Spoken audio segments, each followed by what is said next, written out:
አመሰግናለሁ ከጣና ቴሌቪዥን ነው አርበኛ አበበ ሙራቱ አቤጺሞ እንደምሰነበርኩ እንደማለም በቅድሚያ ሰላም ጤና ይስጥልኝ ጋዜጠኛ ይርጋ አበበ እንዴት ነህ ሰላም ነህ ወይ እኛ በጣም ደህና እግዚአብሔር ይመስገን አርበኛ አበበ ሳገኘው ደስ ብሎኛል ሰሞኑን እንግዲህ በእናንተ ቀጠና ከባድ የሆነ ውጊያ እየተካሄደ እንደሆነ ይታወቃል ስርዓቱን ደግሞ መሰረተ ልማት ዘግቶ ነው ውጊያ እያካሄዳልና ስለተገናኘን ደስ ብሎኛል ወንድማለም ከጥር 26 ጀምሮ ነው እንግዲህ ጠላት በእናንተ ቀጠና ላለፉት 7 ቀናት ዛሬን ጨምሮ ከባድ ውጊያ እያደረገ ያለው ከፍተኛ ዘመቻም ከፍቷል እንዲሁ አጠቃላይ አሁናው የሸዋ ቀጠና ምን ይመስላል የደረሰው የንጹሃን ጭፍጨፋም ከፍተኛ እንደሆነ መረጃው ደርሶናልና የፋኖ ተጋድሎም ደግሞ በጣም ከፍተኛ እንደነበር ሰምተናል እንዲሁ ዝርዝሩን እስኪ በግልጽ በዝርዝር ነገርን አርበኛ አበበ አመሰግናለሁ በድጋሜ ይሄንን የህዝብ ሰቆቃ በሚዲያችሁ ለዓለም አቀፍ ማህበረሰቡ እንዳቀርብና እንዳሳውቅ ያለውን ነባራዊ ሁኔታ ለአድማጭ ተመልካች እንዲደርስ በማድረጋችሁም በዚህ ሰቆቃና ስቃይ በታወጀበት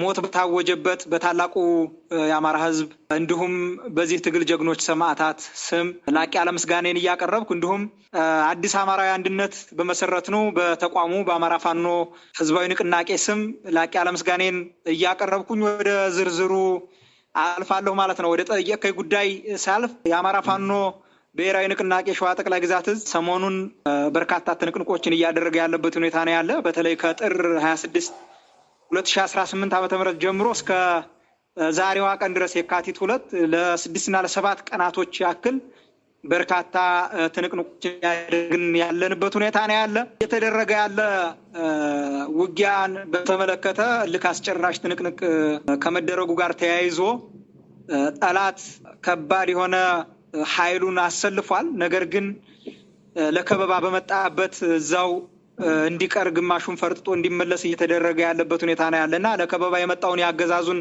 ኃይል ስቦ በማስገባትና በስቦ መምታት የውጊያ ስልት እየተመታ ያለበት ሁኔታና በርካታ ኃይሉም እየተዳከመ ያለበት ሁኔታ ነው ያለና ይሄንን መቋቋም ሲያቅተው ጠላት በንጹሃን ህዝብ ላይ ምንም ከዚህ ትግል ጋር ግንኙነት በሌላቸው ንጹሃን ማህበረሰብ ላይ ግፍ እየፈጸመ እየረሸነ ያለበት ሁኔታ ነው ያለ እንደው ለመጥቀስ እንኳን ብችል በእርግጥ ከዚህ በፊት በየቀኑ የግንባር አውደውሎ ዜናዎች ደርሰዋችሁ ዘግባችሁት ሊሆን ይችላል ግን ደግሞ ከፈረሷፍ ነውና ብሂሉ በሸዋ ጠቅላይ ግዛት ከፋኖ የሚወሰድበትን ጠንካራ እርምጃ መቋቋም ሲያቅተው ጠላት አሰቃቂ የሆነ ግድያ አሰቃቂ የሆነ ግፍ በማህበረሰባችን ላይ ፈጽሟል በዚህም ያገዛዙ ጥቃት የተፈጸመባቸው ንጹሃኖች በርካታ ናቸው ከዚህም በዘለለ እንግዲህ ጥቃት ከመፈጸምም ከመግደል ከመረሸንም በዘለለ ንጹሃኖችን ከየመኖሪያ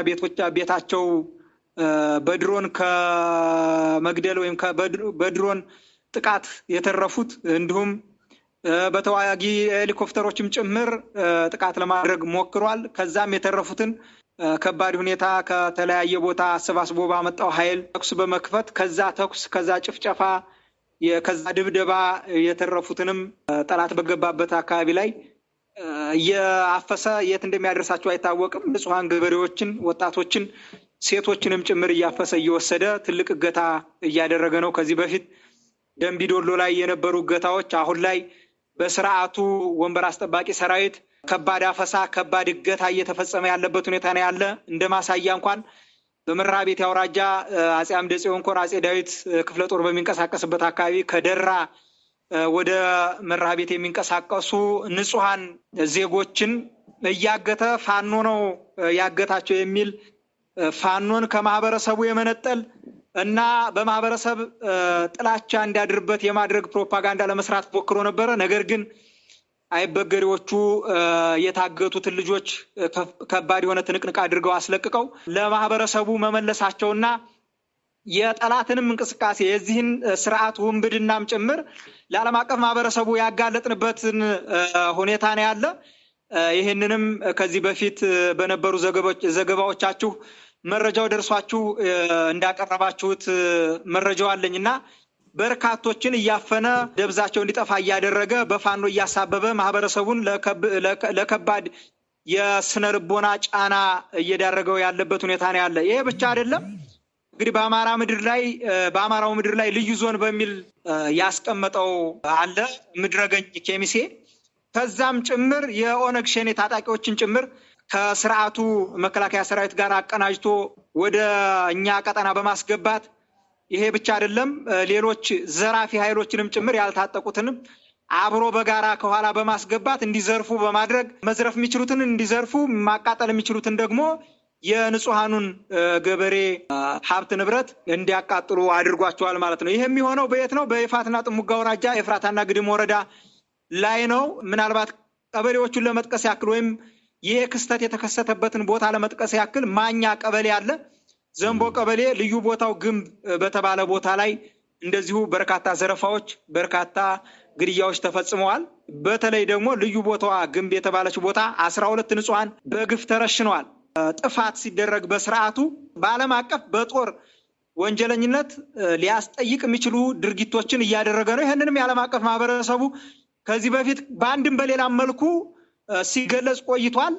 የሚያጣራ ገለልተኛ ተቋምም ጭምር አጣርቷል። አሁን ደግሞ የባሰ የሚያደርገው ለነዚህ ለንጹሃኖች ጭፍጨፋ፣ ለንጹሃኖች ግድያና መረሸን ዋነኛ መንስኤው እንግዲህ የህዝብ ጆሮ የሆነውን ወይም የህዝብ መገልገያ የሆኑ መሰረተ ልማቶች ወይም መሰረታዊ የሆኑ የህዝብ መገልገያ የምንላቸው እንደ መብራት እና ኔትወርክ የስልክ ግንኙነቶችን በማቋረጥ የመብራት መሰረተ ልማቶችን በማቋረጥና እንዲሁም የውሃ ታንከሮችን ጭምር በማቋረጥ ጣሊያን እንኳን ያልሰራብንን ከዚህ በፊት በርካታ ግፎች ተፈጽመዋል። የዚህ ደግሞ ለየት የሚያደርገው እነዚህን መሰረታዊ የሆኑ የህዝብ መገልገያዎችን በማቋረጥ ወንጀሎችን ፈጽሟል። ሰዎች እንኳን ይሄ ጭፍጨፋ፣ ይሄ እገታ እንዳይደረግባቸው፣ በስልክ መረጃ እንዳይለዋወጡ፣ ስልክ እንኳን ቻርጅ እንዳያደርጉ መብራትና ኔትወርክ በማጥፋት በዓለም አቀፍ የሚወገዙ ወይም ዓለም አቀፍ የጦር ወንጀሎችን በመፈጸም ረገድ የአንበሳውን ድርሻ ወስዶ እየሰራ ያለ ኢሰብአዊ ድርጊት እያደረገ ያለ ስርዓት እንደሆነ ጠቆም ማድረግ እፈልጋለሁ። በዋናነት ግን ለነዚህ ንጹሃን አርሶ አደሮችና አዛውንቶች፣ ህፃናት ሞት ዋነኛው መረጃ እንኳን እንዳያገኙ ህዝቡ ራሱን እንዳይከላከል ባለበት ቦታ ላይ በየመንደሩ እየተከበበ እየታፈነ እንዲያልቅ፣ በዛው በየበራፉ ላይ እንዲገደል ማህበረሰቡ ከባድ የሆነ የስነ ልቦና ጫና እንዲደርስበት በማድረግ ረገድ እንግዲህ የጦር ወንጀሎችን እየፈጸመ ያለ ስርዓት ነው። ሌሎችም አሉ። 12 ብቻ አይደሉም። በየቦታው በወክፈሌ ቀወት፣ እንዲሁም ሸዋሮቢት ዙሪያ ቆቦ ወይም መንግስት የሚባል ቀበሌ አለ። እዛ ላይ እንደዚሁ በርካታ ንጹሃኖች ሞተዋል ማለት ነው። እና ለዚህ መሞት ትልቁ መንስኤ መብራትና ስልክ ኔትወርክን በማጥፋት መረጃ እንኳን አግኝተው ማህበረሰባችን እንኳን ሸሽቶ ራሱን እንዳያድን በዛው በተኛበት እየቀሰቀሰ ስርዓቱ ረሽኗቸዋል ማለት ነው። ይህ ግፍ ለአብነት ይፋት አውራጃ ላይ የሆነውን ጠቀስኩልህ እንጂ ሙሉ አማራ ክልል ላይ እንደዚህ አይነት ድርጊቶች እየተደረጉ እንደሆነ የዓለም አቀፍ ማህበረሰቡ ሊያውቀው ይገባል። በተለይ ሸዋ ጠቅላይ ግዛት ላይ እንደሚታወቀው በምንጃር ወንድሞቻችን ከሰም 2ኛ ኮር በዛ አካባቢ ላይ ያሉ በዚህ ኮር ስር ያሉ ክፍለ ጦሮች ከጠላት ጋር ከባድ የሆነ ትንቅንቅ እያደረጉ ነው። ወንድሞቻችን መቼም ቢሆን የማይበገር ክንድ ነው ያላቸው። በዛ ልክ ጠላትን እንዳመጣጡ እያናገሩት እያስተናገዱት ይገኛሉ ማለት ነው። በዚህ በእኛ በያዝነው ቀጠናም እንደዚሁ በተመሳሳይ ጠላት በተደጋጋሚ በሄሊኮፕተርም ኃይል አለኝ የሚለውን ኤሊት ፎርስ በማውረድ በሄሊኮፕተር በማራገፍ በማህበረሰቡ ላይና በሰራዊታችን ላይ ጫና የማሳደር አይነት ነገር በሄሊኮፕተር እንዲሁም በድሮን በከባድ መሳሪያ ጥቃት ለማድረስ በሰፊው እንቅስቃሴ አድርጓል። በተለይም ታሪክ የሚያነሳው ይሆናል። በአንኮበር ወረዳ ላይ አርበኛ መሐመድ ቢሆነ ኮር ጣይቱ ክፍለ ጦር ተቆጣጥራ በምታስተዳድረው ወይም በምትንቀሳቀስበት ቦታ ላይ በአንድ ቀን ብቻ 12 ሄሊኮፕተር ኤሊት ፎርስ ከአዲስ አበባ ጭኖ አራግፏል። እንግዲህ ከተራገፈው ኤሊት ፎርስ ምን ያክሉ ተመለሰ? እሱን ታሪክ ያወጣዋል። እንግዲህ የማይቀመሱት ጀግኖቹ በየመጣበት አቅጣጫ የሚገባውን ምላሽ እየሰጡ ፈርጥጦ ወደ መጣበት እንዲመለስ እየተደረገ ነው። በሄሊኮፕተር መጥቶ ሬሳው የቀራለ በሄሊኮፕተር መጥቶ ቁስለኛ በመኪና ይሄዳል እና በዚህ ልክ የጠላትን እንቅስቃሴ በመግታት ረገድ ሸዋ ላይ ከባድ የሆነ ትንቅንቅ እየተደረገ ነው።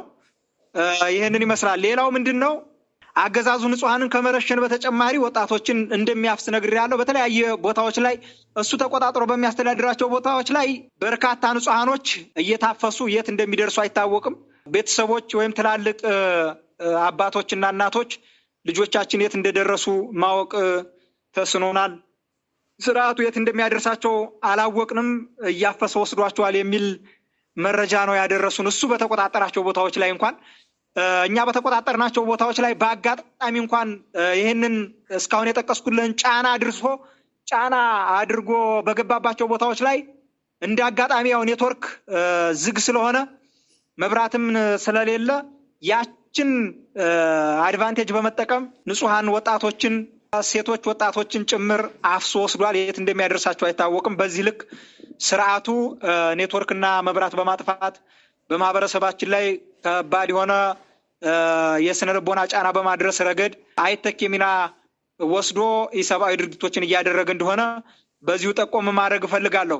በተለይ ጥር 30 ላይ እንግዲህ በሸዋ ጠቅላይ ግዛት በተለያዩ ቦታዎች ላይ በተለያየ አቅጣጫ ላይ ኃይል አሰማርቶ ውጊያ ለማድረግ ሞክሮ ነበረ። በተለይ ከሸዋሮቢት በቆቦ ወደ ተሬ ወደ የለን እንዲሁም ወደ ወክፈሌ ከቀወት በኩል ከመንዝ ሞላሌ በባሽ በኩል እንደዚሁ ከበባ ለማድረግ ፈጽሞ ነበረ ሞክሮ ነበረ።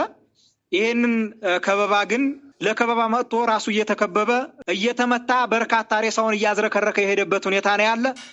እንደው አግባብ አይደለም እንጂ በውስጥ መስመር ልልክላችሁ እችላለሁ። በርካታ የስርዓቱ ሬሳ በጅምላ የተቀበረበት 20፣ 30፣ 10፣ 15 የተቀበረበት ቦታ አለ።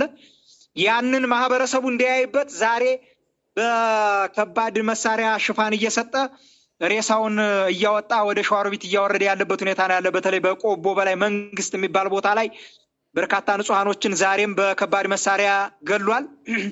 አሳዛኙ ክስተት ግን እዛ አካባቢ ላይ በዛሬው ዕለት የተደረገው ምንድነው? አንድ የሰርግ የደገሱ ማህበረሰቦች አሉ። እዛ ቀጥታ ከባድ መሳሪያ ነው የወረወረው። ከባድ መሳሪያ ከወረወረ በኋላ እግረኛ አስገባ። እግረኛ ካስገባ በኋላ ምንድነው ያደረገው?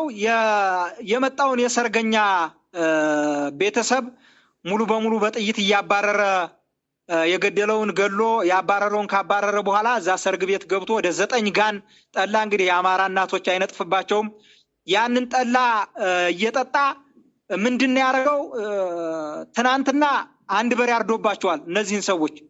ዛሬ ደግሞ የተጠራውን ወዳጅ ዘመድ እንኳን በአግባቡ እንዳያስተናግዱበት በሞርተር በዙ 23 እየጨፈጨፈ አባሮ ንጹሃኖችም ከባድ ጉዳት ደርሶባቸዋል። ተመልሶ ገብቶ ያንን ጠላ እየጠጣ እመጫት ትናንትና በሬ አርዶባቸዋል። ዛሬ ደግሞ እመጫቷን ላም ገና አዲስ እመጫት ናት፣ እሷን አርዶ እየበላ ነው። አሁን በዚህ ሰዓት በከባድ መሳሪያ ሽፋን እየሰጠ ማለት ነው አርዶ የሚበላው። የሚገርመው ዶሮ ሳትቀር እያባረረ የሚያርድ የዚህ ስርዓት ወንበር አስጠባቂ መከላከያ ሰራዊት ነው ያለው። በጣም በሚያሳዝን ሁኔታ ጠባቂም የለውም። በነገራችን ላይ መንግስት አሁን ፌል አድርጓል ማለት ይችላሉ። እንደው በጥሬ ትርጉሙ ፌል ያደረገ ስርዓት ነው ያለ። ሰራዊቱም አመራር የለውም ማለት ትችላለህ። እንደዚህ አይነት ሰብአዊ ድርጊቶችን ሲያደርግ በማህበረሰቡ ላይ አላስፈላጊ የሆነ ግድያ፣ በማህበረሰቡ ላይ ቀጥታ የንጹሃኖች ጭፍጨፋ በሚያደርግ ሰዓት ሀይ የሚል አመራር እንደሌለው ነው ያረጋገጡ። ሲዘርፍ ሽሮ በርበሬ ሲዘርፉ በቃ ምን ልበልህ፣ በቃ አሞራ ያስንቃሉ። በምን እንደምመስላቸው ራሱ በጣም ግራ እየገባኝ ነው። እና ምንም አይነት የምትላስ የምትቀመስ አትቀራቸውም። ሽሮ በርበሬ፣ ስኳር፣ ዘይት ውድምድም ነው የሚያደርጉት። አሁን ደግሞ ወደ ዶሮ ማባረር ገብተዋል። ዶሮ እያባረሩ እያረዱ እዛው ቁጭ ብለው አጥር እያፈረሱ፣ እንግዲህ የገበሬ አጥር እያፈረሱ በዛ እያበሰሉ ኃይለኛ የሀብት ንብረት ዘረፋና ውድመት እያደረጉ ያለበት ሁኔታ ነው ያለ። ይሄ ሁሉ ሲሆን ይሄ ሁሉ የጦር ወንጀል በዚህ ስርዓት ወንበር አስጠባቂ መከላከያ ሰራዊት ሲፈጸም አንድም ሀይ የሚላቸው አመራር የለም። ለምን ይሄን ታደርጋላችሁ? እንግዲህ ለህዝብ ወጣሁ ነው ያለው። ህዝብ ልመራ ነው የወጣሁት ብሎ በዚህ ልክ ማህበረሰብን የሚያሳዝን ማህበረሰቡ በእርግጥ ማህበረሰባችንን በደንብ ነው ያነቃልን። እኛ ስንለው የነበረውን በተግባር እያየ ህዝቡ በነቂስ ወጥቶ ራሱን ለመከላከል እየተገደደ ያለበት ሁኔታ ነው ያለና እነዚህ ሁሉ ክስተቶች ሲከሰቱ ታየ የሚላቸው አመራር እንደሌለና መንግስት በራሱ ፌል ያረገ መንግስት እንደሆነ ይዋጀቀ ቁመና የፈረሰ ቁመና ላይ ያለ ስርዓት ሆኖ ሳለ ግን ደግሞ ራሱን መንግስት ነኝ በሚል ሰበብ ምንም ተፎካካሪ ፓርቲ በሌለበት የምርጫ አካሄዳለሁ እያለ ያለ ስርዓት እንዳለ ስናይ በጣም ነው የሚያሳዝነውና ፌል ያረገ ስርዓት የተምታታበት ስርዓት የፈረሰ ስርዓት እንደሆነ በዚሁ መናገር ፈልጋለሁ ማለት ነው እና ጥር 30 ላይ እንደዚህ አይነት ድርጊቶችን ሲያደርግ ቆይቶ ዛሬም በተመሳሳይ እንደዚህ አይነት ድርጊቶችን እያደረገ ያለበት ሁኔታ ነው ያለ። ይሄንን የመጣ ኤሊት ፎርስ በመመከት ረገድ የአንበሳውን ድርሻ ወስደው እየታገሉ ያለው አፄ አምደ ጽዮን ኮር በዋናነት ደግሞ ጠላት በዚህ ልክ ያለ የሌለውን ኤሊት ፎርስ ይዞ ሲመጣ አርበኛ መሐመድ ቢሆነ ኮር በበላይነት ቀጠናውን ሸፍኖ የጠላትን አመጣጥ በደንብ አድርጎ በማየት እንዳመጣጡ እየገረፈው እየመለሰ ያለበት ሁኔታ ነው ያለና ደጃዝማች ተሰማ እርገጤ ክፍለ ጦር ወንዱ አስቻለው ደሴ ክፍለ ጦር በረራ ክፍለ ጦር እንደዚሁም የእዙ ልዩ ዘመቻ ንስር ሻለቃን ጨምሮ ከባድ የሆነ ትንቅንቅ እያደረጉ በጠላት ላይ ከፍተኛ የሆነ ኪሳራ አድርሰውበታል። በተመሳሳይ ደግሞ ዛሬም አርበኛ መሐመድ ቢሆነ ኮር አስቴጎማ ተራራ ክፍለ ጦር አንጾኪያ ገምዛ ወረዳ መኮይ ከተማ ላይ ከሌሊቱ 8 ሰዓት ጀምሮ እስከ 10 ሰዓት ድረስ ከባድ የሆነ ውጊያ አድርጎ በጠላት ላይ ከፍተኛ የሆነ ኪሳራ ሲደርስ በወገን ላይ ምንም አይነት ጉዳት አልደረሰም እና በሌሎችም ቦታዎች ላይ እንደዚሁ ከባድ የሆነ ትንቅንቅ እየተደረገ ነው። በዋናነት ጠላት በመጣበት ልክ አቅዶ አጠፋለሁ ብሎ በተንቀሳቀሰበት ልክ ምንም አይነት ውጤት እንዳላገኘና ይልቁንም ከባድ የሆነ ኪሳራ አስተናግዶ ወደ መጣበት እግሬ አውጭኝ እያለ እንደሆነ ነው መጠቆም ፈልገው። ጋዜጠኛ ይርጋ አርበኛ አበበ ሙላቱ አቤጺሞ ስለሰጠህን ሰፋ ያለ ማብራሪያ ከልብ እናመሰግናለን። እንግዲህ ስርዓቱ ይሄን ያክል ግፍና መከራ ነው በአማራ ንጹሃን አርሶ አደርና ወጣቶች ላይ የፈጸመው። ይሄንን ደግሞ በዝርዝር ስለገለጽክልን እናመሰግናለን። ስለተጋድሏችሁም ከልብ እናመሰግናለን። አርበኛ አበበ እንደው ወደ ቀጣዩ ጥያቄ ከማለፌ በፊት እዚህ ላይ ከተናገርከው ላይ አንድ ተጨማሪ ሐሳብ እንሰጥ ፈልጋለሁና እንግዲህ እንደገለጽክልን የደረሰው ግፍ ንጹሃን ላይ ነው፣ ንጹሃን አርሶ አደሮች ነው። የድግሳቸውን ሰቀር በትኖ የተዘጋጀውን በልቶ እንዲሁም ደግሞ በግፍና በጅምላ የገደለው ስርዓት ነው። ይሄ የጦር ወንጀል መሆኑን በሚገባ ገልጸህልናል። ነገር ግን ይሄ የጦር ወንጀል መሆኑን ለመደበቅ በቅርቡ ለዚህ የአማራ ጨፍጫፊ ስርዓት እጃቸውን የሰጡ ወንድሞች ያው ከኛ ስለወጡ ወንድሞች ለበላቸው እነዚህ ሰዎች በድሮንም በከባድ መሳሪያ የተጨፈጨፈ ንጹሃን የለም፣ የተመታው ፋኖ ነው፣ እንደዚህ ያልን ምን ዘግበው መንግስት ላይ ጫና ለመፍጠር ነው እንጂ መንግስት የመታው ፋኖ ነው ሲሉ ይናገራሉና እንደው ለነዚህ ሰዎች ግን ምን ትላቸዋለህ አርበኛ አበበ? እነዚህ ወንድሞች ናቸው ለማለት ይቸግራሉ። ወንድሞች አይደሉም። የአማራው ትከሻ ላይ ተጣብቀው እንደ መሽገር ሲጠቡ የነበሩ ስርዓቱ ያስቀመጣቸው ወንበዴዎች ናቸው ለኔ እንጂ ወንድሞች ናቸው ብዬ ለመግለጽ ይቸግራለሁ። በአማራ ስም አማራው ትከሻ ላይ እንደ መሽገር ተጣብቀው እንደ ላቢላም ሲጠቀሙ የነበሩ የአማራ ታሪካዊ ጠላቶች ናቸው ብዬ ነው የምገልጻቸው። ምናልባት በጣም በሚያሳዝኑ ሁኔታ ትናንትና እንኳን ማህበረሰባችን በዚህ ልክ በግፍ ሲጨፈጨፍ ባይናቸው ያዩ ዛሬ ላይ ወደ ስርዓቱ ዞር ብለው የአማራን የግፍ ጭፍጨፋ መመስከር ተስኗቸው ፋኖ ነው ሲጨፈጨፍ የነበረው እየዋሸን ነው ይሄንን ስንል የነበረው የሚሉ አንዳንድ ንግግሮችን አይቻለሁ። በጣም ነው የሚያሳዝኑት። በእርግጥ የአማራን ህዝብ በጣም በርካቶች ክደውታል። ከበርካቶች ከሃዲዎች መካከል አንድኞቹ እነዚህ አንተ ወንድም ያልካቸው ለኔ ግን ባንዳ ናቸው። ወንድም ለማለት ስለምቸገር ነው። እነዚህ ሰዎች እንግዲህ በአማራ ህዝብ ላይ የተደቀነበትን አደጋ ጠንቅቀው ያውቃሉ። የውሸታቸው ብዛት ከህወሓት ጋር ከሻቢያ ጋር አብረው ስለሚሰሩ ማን ነው አብሮ የሚሰራው? ማን ነውስ እንትን የሚለው? እዛ ውስጥ አልገባበትም። ግን እነሱ ይሄንን አማራ ህዝብ ጫንቃ ላይ ተጣብቀው ሲያልቡ ቆይተው ያንን ማስተባበያ እንዲሆናቸው ምክንያት ፈጥረው አላስፈላጊ የሆኑ ንግግሮችን ሲያደርጉ ስናይ በጣም ያሳዝናል። በተለይ ሰሞኑን ማስረሻ ሰጤ እኔ ለመንግስት እጄን ስለሰጠው ያው ባንዳ ድሮም እጅ መስጠት ነው። አማራ ሆኖ እጅ ሲሰጥ አይተን አናውቅም ነበረ። በእነሱ አየን። እነሱን አማራ ናቸው ለማለት ብንቸገርም ግን ደግሞ አንዳንዴ ትልምበት ይወልዳልና አማራም እነዚህን እበቶች ወልዶ የመደናገሪያው ሚስጥር ሆነዋል እና ለማደናገር የገቡ እንጂ ለትግል የገቡ አይደሉም። ለማደናገር ገብተው በአማራው ጫንቃ ላይ ተጣብቀው እንደ መዥገር ሲያልቡ የነበሩ የአማራ እንግዲህ ልጆች ናቸው ለኔ እነዚህ። እና በጣም በሚያሳዝን ሁኔታ ሰሞኑን ማስረሻ ሰጤ ወንድሜን ገደሉት ሲል ነበረ። ለመንግስት እጅ ስለሰጠው ወንድሜን ገደሉት ሲል ሰማሁ። ወንድሙን የገደለው ጠላት ነው። ወንድሙማ ጀግና ነው፣ ተፋልሞ ሞተ።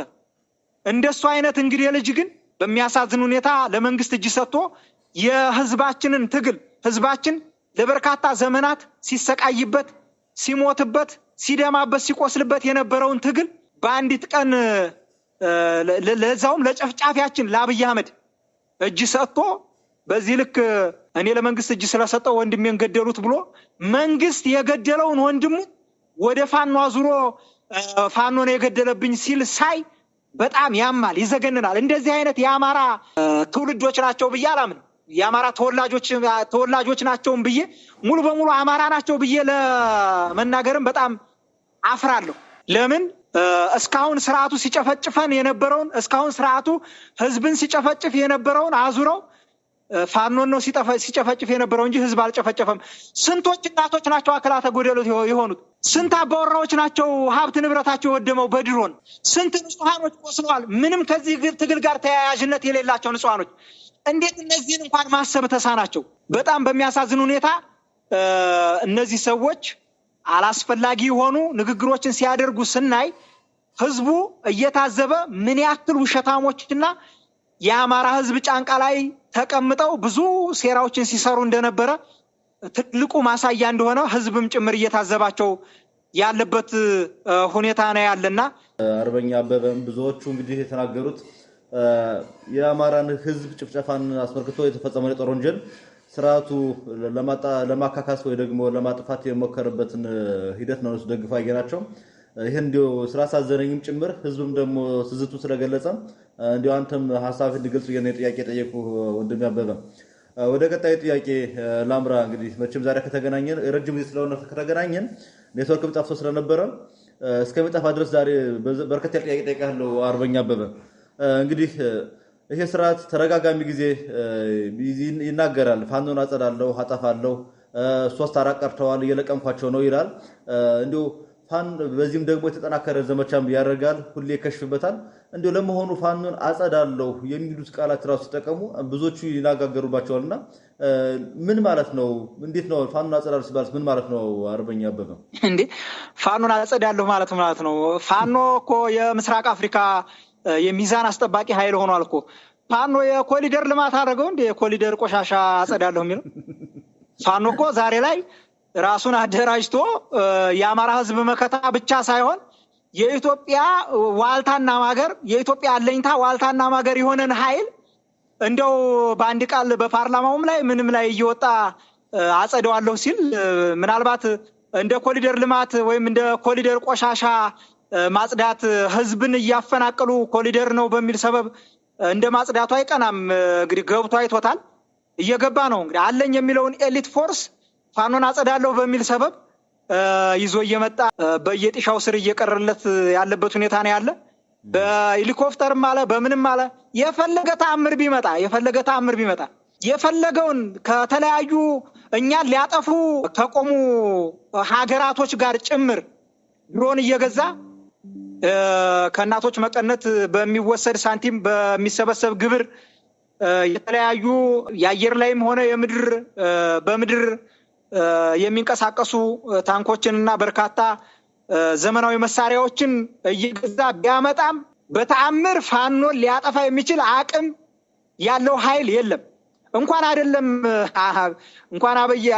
አይደለም አብይ አህመድ የሚመራው ብልጽግና ወይም የብልጽግናን ወንበር የሚያስጠብቅ መከላከያ ሰራዊት ነኝ ተብዬ ኤሊት ፎርስ ፋኖን ሊያጠፋ ይቅርና ሌላም ኃይል ቢመጣ ፋኖን ሊያጠፋ የሚችል ወይም ፋኖ ሊያጸዳ የሚችል አቅም ያለው ኃይል የለም።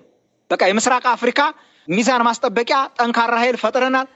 የኢትዮጵያ ዋልታና ማገር የሆነ የኢትዮጵያ አለኝታ ኢትዮጵያ እንዳትፈርስ ከባድ የሆነ ትንቅንቅ እያደረገ ያለ ኃይል ከዚህ በፊት የነበሩ የታሪክ እርሾችን እያስቀጠለ ያለ ኃይል እንደሆነ በዚሁ አጋጣሚ ልጠቁም እፈልጋለሁ እንጂ ፋኖን አጸዳለሁ የሚለው ቃል ይሄ በየቤተ መንግስቱ በየኮሊደሩ ስር የሚርመጠመጡ ሰዎች ወይም በየአስፋልት ስር እንዳይጥ የሚርመጠመጡ ሰዎች አጀንዳ ናት፣ ቃል ነችና ይሄንን ደግሞ ፈሪዎች ብዙ ጊዜ ለፕሮፓጋንዳ ይጠቀሙበታል። እኛ ግን ከመጤፍ አንቆጥረውም። ሊያጸዳ የሚችል አቅምም የላቸውም። ይልቁንስ እንዳይጸዱ መስጋት መቻል አለባቸው። በአፈሙዝ ከማጽዳታችን በፊት ግን ለእኛ እጅ ቢሰጡ ተመራጭ ነው ብዬ አስባለሁ። እንግዲህ እንደ አማራ ፋኖ ብሔራዊ ንቅናቄ የማስተላልፍላቸው መልእክት ይሄን ነው። ጋዜጠኛ ይርጋ እጅግ በጣም አመሰግናለሁ። አርበኛ አበበ ሙላቱ ይሄ ስርዓት የሰራዊቱን ውድቀት ኦዲት አያደርገውም። የመሳሪያዎቹ ከሞቱበት በኋላ መሳሪያው ተነስታም የሚል ስርዓት ነው ያለውና ለሰራዊቱ ስለማያስብ በተደጋጋሚ ጊዜ ያስገባል፣ በተደጋጋሚ ጊዜ ይሞቱበታል፣ ይመታበታል። አሁንም የሆነው ይሄ ነው። ቀደም ሲል አንድ ሐሳብ አቅርበሃል አርበኛ አበበ፣ የምስራቅ አፍሪካ ሚዛን አስጠባቂ ኃይል ፋኖ ተፈጥሯል እያልከን ነበርና አሁን ደግሞ ሰሞኑን ዘመቻ የከፈተው ዋናነት የአማራ ፋኖ አንድነቱን ከመሰረተ በኋላ እንዲሁም ደግሞ በቀጠናውም ደግሞ ተገዳዳሪ ኃይል ሆኖ ሚዛን አስጠባቂ ኃይል መሆኑን ካሳየ በኋላ ነው ይሄ የተፈጠረው። ቀደም ሲል የአማራ ፋኖ ብሔራዊ ንቅናቄ ጄኔራል አሳምነው ጽጌ ህዝብ በከሰም ያደረገውን ተጋድሎ ገልጸን ነበርና ሰሞኑን በሸዋ ቀጠና የተደረገው ከባድ ዘመቻ ነው። ኔትወርክ ጠፍቶ ነው፣ መሰረተ ልማት ተዘግቶ ነው ዘመቻ የተከፈተው። ንጹሃንም ሳይቀር አሳውን ለማጥመድ ባህሩን ማድረቅ በሚል ዘመቻ ነው ሁሉንም እንግዲህ ንጹሃን ሳይቀር እየጨፈጨፈ የመጣውና በዚህ ሁኔታ ውስጥ የፋኖ አንድነት ከተመሰረተ በኋላ በተደረገው ዘመቻ የሁለቱ ወንድማማች ህዝቦች ሸዋ ላይ ያላችሁ ቅንጅትና የአንድነታችሁ ጉዞ ምን ይመስላል? አርበኛ አበበ አመሰግናለሁ። አሁን አንድ አማራዊ የሆነ ቤት ሰርተናል። በዛ አማራዊ በሆነ ቤታችን ስር ሁላችንም በዛ ጥላ ከለላ ስር ሆነን ተቋሙ እንደ ተቋም እንዲቀጥል በርካታ ውጣ ወረዶችን አሳልፈን ቤቱ ተሰርቷል። ቤቱ ከተሰራ በኋላ በርካታ የሆኑ መነቃቃቶች አሉ። የአንድነት መንፈሱ ከዛን ጊዜ ጀምሮ ከባድ የሆነ የስነ ልቦና ስንቅ፣ ከባድ የሆነ የስነ ልቦና ልዕልና ላይ እንድንደርስ አድርጎናል። እነዛ እርስ በርስ የጎሪጥ መተያየቶቹ ቀርተው የጎንዮሽ ትግሎች ቀርተው አሁን በጋራ ጠላትን እንዴት ማጥቃት እንዳለብን ፕላን እየሰራን ያለንበት ሁኔታ ነው ያለ። ምናልባት አሁን ወደታች ያለው በእዝ ደረጃ የተከፋፈለ የሚመስለው አካል ሊኖር ይችላል። አልተከፋፈልንም። የተከፋፈለ ኃይልም የለም። በጋራ ጠላት እየዘመተብን ነው። እኛም በጋራ ጠላት ላይ እየዘመትንበት ነው። ቅድም እንደጠቀስኩልህ በተለይ በሸዋ ሁለት እዞች አሉ። ሁለቱም እዞች በየበኩላቸው ከባድ የሆነ ትንቅንቅ እያደረጉ ያለበት ሁኔታ ነው ያለ። ሸዋ ጠቅላይ ግዛትም በበኩሉ እንግዲህ የአንበሳውን ድርሻ ወስዶ ከባድ የሆነ ትንቅንቅ እያደረገ ያለበት ሁኔታ ነው ያለ። አንዱ ካንዱ ይበልጣል፣ አንዱ ካንዱ ይኮስሳል እየተባለ ከዚህ በፊት በርካታ ፕሮፓጋንዳዎች እየተሰሩ የመከፋፈላችን ሚስጥር ሆነው ቀጥለዋል።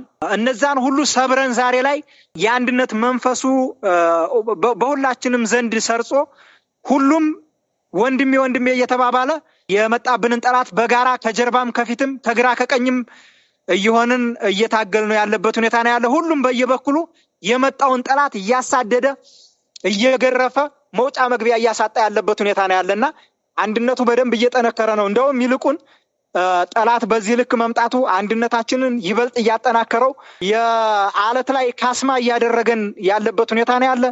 በአንድነታችንንም ዙሪያ ውጊያው እያስተሳሰረን ያለበት ሁኔታ ነው ያለ። እንደውም በሚገርም ሁኔታ ይሄ ስርዓቱ ቅድም አጸዳለሁ እንዳለው ለበርካታ ጊዜ ሞክሯል። እንደው ምናልባት እንደው የቁጥሩን ሀዝ ባላውቀውም ለ11ኛ ነው ለ12ኛ ጊዜ አማራ ክልል ላይ አጸዳለሁ እያለ ብዙ ሙከራዎችን አድርጓል። እየጸዳ ወጥቷልና ከዛ ጋር ተያይዞ ሸዋ ላይ ያለው አጸዳለሁ የሚለው እንቅስቃሴም በጠላት በኩል ምናልባት ሸዋ የፖለቲካውም የምድሩም የስነ ልቦና ማዕከል እንደሆነ ይታወቃል። ለቤተ መንግስቱም የስበት ማዕከል እንደሆነ ይታወቃል። ከዛ ጋር ተያይዞ በቀጣይ ያው እንደምታውቀው እንደው ጠላት ከባድ የሆነ ፍራግመንት ፈጥሮበታልና እየተደቆሰ ያለበት ሁኔታ ነው ያለ እና ከዚህ ጋር ተያይዞ እሱ ዘመቻ ቢያደርግብንም ቅሉ እኛ ደግሞ ይበልጥ እንድንጠናከር አድርጎናል። እንግዲህ ለስርዓቱ ቅርብ የሆነ ቦታ ነው፣ ለቤተ መንግስቱ ቅርብ የሆነ ቦታ ነው፣ የስበት ማዕከል እንደሆነ ይታወቃል። ለዛም ፍራቻ ነውና እንደው በመጨረሻ የአንድነታችንን እንደው ምሳሌ ጠቀስ ባደርግልህ ሸዋ ላይ ይህንን ሁሉ ኤሊት ፎርስ አምጥቷል። ግን ደግሞ እንደማንበገርና ጠንካራ ክንድ እንዳለን ወትሮም እንትን እንደሆንን ትልቅ ማሳያ ነው። እንኳን ወሎ ቤት አማራ አይዞህ እያለኝ፣ እንኳን ጎንደሬው አይዞህ እያለኝ፣ እንኳን ጎጃሚው አይዞህ እያለኝ ወትሮም ሸዋየው ትቢተኛ ነኝ የሚለውን ተረት ተርትለት ለብልጽግናው መንግስት ጋዜጠኛ ይርጋ ይችን አድርስልኝ። መቼም ቢሆን ሊሳካለት አይችልም። ወንድሞቻችን ከፊትም ከኋላም ከግራም ከቀኝም አለን እያሉን ቀርቶ ብቻችንን ኤሊት ፎርስ የተባለውን ሁሉ ገጥመን ስናርበደብደው ኖረናል። ይሄ ከአባቶቻችን የተሰጠን የስነ ልቦና ልዕልና ነው። ያንን እናስቀጥለዋለን። ወንድሞቻችን ጋር ተሰባስበን ደግሞ በጋራ ቀጣይ የስበት ማዕከሉ ምን እንደሆነ ፍርስርሱን እንደምናወጣው ባለሙሉ እምነት ነኝ። ይሄንን ነው ልህ የምችለው። ጋዜጠኛ ይርጋ እጅግ በጣም አመሰግናለሁ። አርበኛ አበበ ሙላት እንግዲህ አድርስልኛል ከሚን ለማድረስ ቃል ገባለሁ፣ ደግሞ ይደርሳል። በመጨረሻ አንድ ሐሳብ ጥያቄ ላቅርብ። አርበኛ አበበ እንግዲህ በውጊያ ማዕከል ሆነ የተገናኘ ነው። ዛሬ እንዲሁ ሰፊ ጊዜ ወስደን ተወያይተናል። የመጨረሻ ጥያቄ ለሞጫ ያክል አንድ ጥያቄ ላንሳ። ሰሞኑን በተለያዩ ቀጠናዎች በተለይም ደግሞ በጎንደር ቀጠና ብልጽግና ጦሩን እያስወጣ ሚሊሻውን አየር ላይ ጥሎት ነው የሄደው እና ሚሊሻው መጨረሻ ላይ ዋጋ ከፍሏል። አንዱ ብሎ ዘወር ሲል እነሱ ጥሎት ሄደው መጨረሻ ላይ የሆነውን ነገር ሰምተሃል። አንተም በጎንደር ቀጠና የተፈጠረውን በስማዳ እንዲሁም በበለሳ ዙሪያ የተፈጸመው ሰምተሃል ብዬ አስባለሁ። ይሄን ደግሞ ሚሊሻው አስቀድሞም ቢሆን ከህዝብ ጎን እንዲሰለፍ አድማ ብተናው ወደ ህዝብ ከመተኮስ ይልቅ ከህዝብ ጎን እንዲሰለፍ ጥሪ እያቀረባችሁ ነበረ። ይሄ ስርዓት አይታመንም፣ ጥሯችሁ ሄዳል እያላችሁ ስትናገሩ ነበርና ይሄን ደግሞ ዛሬ በተጨባጭ አይተነዋል። እንዲያው በዚህ ጉዳይ እናንተ የምታቀርበው ጥሪ አለ ወይ? በግልህም እንደ ጠቅላይ ግዛቱም እንደ ብሔራዊ ንቅናቄውም እንዲያው ለሚሊሻም ለአድማ ብተናም ለካድሬውም ለመከላከያ የምታቀርቡት ጥሪ ካለ ልቀበለው። እሺ፣ አመሰግናለሁ። ጥሩ እንትን ያነሳው። ከዚህ በፊት በተደጋጋሚ በየእዙ ሁለት ድርጅት እንደነበርንም በየድርጅቱ የተለያዩ መግለጫዎችን በማውጣት ጥሪዎችን አስተላልፈናል። ያንን ጥሪ በመቀበል እንግዲህ የአማራ ህዝብ ሰቆቃ የገባው ወደኛ ተቀላቅሎ የአማራን ህዝብ ሰቆቃ የአማራን ህዝብ ግፍ ማየት አልፈልግም ብሎ ዱር ቤቴ ብሎ እየታገለ ያለ አሁንም በተመሳሳይ በጣም በርካቶች ተሸውደው የዚህ ስርዓት ወንበር አስጠባቂ ሆነው ህዝብ ሲጨፈጨፍ አብረው ጠቋሚ የሆኑ መንገድ እየመሩ ህዝባችን ከባድ የሆነ የስነ ልቦና ጫና ውስጥ እንዲገባ እያደረጉ እነሱ ወይም መንግስት ተቆጣጥሮ በሚያስተዳድራት ውስን የሆነች ከተማም ውስጥ እንኳን ህዝቡ በነፃነት እንዳይንቀሳቀስ በማድረግ ረገድ የመከላከያው ተባባሪ ሆነው አድማ ብተና የሚባል አደረጃጀትና ሚኒሻና ፖሊስ ይሄንን ድርጊት ሲያደርጉ መቆየታቸው ይታወሳል። ይሄንን አደረጉ ብለን ግን እኛ እንቀበላችሁም አላልንም። አማራ ሆናችሁ ሙቱ ነው የኛ ጥያቄ። አሁንም አማራ ሆናችሁ እንድትሞቱ ራሳችሁን ከአማራ ህዝብ ጋር ማድረግ መቻል አለባችሁ የሚል መልእክት ነው ማስተላለፍ የምፈልገው። ምናልባት ከዚህ በፊት በርካታ ይህንን ስርዓት ደግፈው የውሻ ሞት የሞቱ አሉ፣ በየጢሻው ስር የቀሩ አሉ። ይሄ የሆነው ህዝብ ሲጨፈጨፍ ከህዝብ ወገን አለመሆን ነው ይህንን ያመጣውና ከህዝብ ወገን ሆኖ መሞት ክብር ነውና እባካችሁ ከህዝብ ወገን ሆናችሁ ሙቱ። ስርዓቱ ይታወቃል። በሪ ሆይ ነው በአብይ አህመድ በርካብና መንበር በሚለው መጽሐፉ ላይ ጽፏታል። የምትፈልገውን ለማግኘት የምትፈልገውን ነገር ወይ የምትፈልገውን ሰው የሚፈልገውን ነገር እያደረግ ወደምትፈልገው ቦታ ውሰደው ይላል። ወደምትፈልገው ቦታ ከወሰድከው በኋላ ገደል አፋፍ ላይ ሲደርስ በሪ ሆይ ሳሩን ብቻ አይተህ ገደሉን ሳታይ ብለህ ተርትበት ይላል። ይሄንን ያደረገው ለአማራው ባንዳ ነው። የሚገርምህ ይሄንን ጽሑፍ ቢያንስ መሪያቸው የጻፈውን መጽሐፍ እንኳን አይተው የሚያውቁም አይመስለኝም። መጨረሻ ላይ አድማ ብተናውንና ሚኒሻውን ካቢኔውን እንደ ሸንኮራ መጥቶ እንደሚጥለው ይታወቃል። አሁንም እንደ ሸንኮራ መጥቶ እየጣላቸው ነው። ያም ትልቁ ማሳያ ደቡብ ጎንደር ላይ አሁን እየጣላቸው ሲወጣ እግሬ አውጭኝ ሆነ። ግማሹም ይፈረጥጣል፣ ግማሹም እናቴ ቀሚስ ውስጥ ደብቁኝ ይላል። እንግዲህ ያው እንደሚታወቀው ነውና ስርዓቱ እንደ ሸንኮራ መጥቶ የመጣል ችግር የለበትም። ይሄ ከመሆኑ በፊት ግን ራሳችሁን ከአማራው ህዝብ ጎን አሰልፉ፣ ከአማራው ህዝብ ጎን ቁሙ። የአማራ ህዝብ ሰቆቃ እናንተንም ሊያንገበግባችሁ ይገባል። አማራ ሆናችሁ ሙቱ ማለት ነው የምፈልገው። ጋዜጠኛ ይርጋ አመሰግናለሁ። አርበኛ አበበ ሙላት አቤ ጺሞ እንግዲህ ስለሰጠህን ማብራሪያ ስለተጋድሏችሁ ከልብ እናመሰግናለን። የሰሞኑን የሸውን ትንቅንቅ ከባድ ዘመቻ የተካሄደበት ትንቅንቅ በዝርዝር አቅርበልናል። ስለ አማራ ፋኖ አንድነትም እንዲሁም ደግሞ ስለተጋድሎና ስለ ስርዓቱ ጨካኝነትም በዝርዝር ገልጸናል። የህዝባችንን ሰቆቃ ማቅረብሃል፣ እናመሰግናለን። በእኔ በኩል እንግዲህ ከዚህ በላይ ልይዝህ አልፈልግም፣ ምክንያቱም ያለበት ሁኔታ ስለማቅ። በአንተ በኩል እንግዲህ መነገር ሳይኖርበት የማይቀር ሀሳብ አለ ላቅርብ ካልክ የመጨረሻ መውጫ ሀሳብ ልስጥህና ስጠኝና ልሰናበት። አመሰግናለሁ። በስተመጨረሻም ብዙውን ብየዋለሁኝ። በዋናነት ግን ክብር ለትግሉ ሰማዕታት ማለት ነው የምፈልገው። ለዚህ ትግል ጀግኖች ሰማዕታት ክብር ይገባል። ድል ለአማራ ፋኖ ብሔራዊ ንቅናቄ፣ ድል ለተገፋው የአማራ ህዝብ፣ ድል ለኢትዮጵያ ህዝብ ማለት ነው የምፈልገው። በመጨረሻም ጋዜጠኛ ይርጋ እጅግ አድርገን እናመሰግናለን። እንግዲህ አማራ ያሸንፋል፣ ከፋኖ ጋር ወደፊት። አማራ በሸንፏል፣ በድል እንገናኝ። አመሰግናለሁ። አርበኛ አበበ ሙላት አበበ ጺሞ ስለሰጠን ማብራሪያ ስለተጋድሏችሁም ከልብ እናመሰግናለን። እግዚአብሔር ይስጥልን። አመሰግናለሁ። እኔም እሺ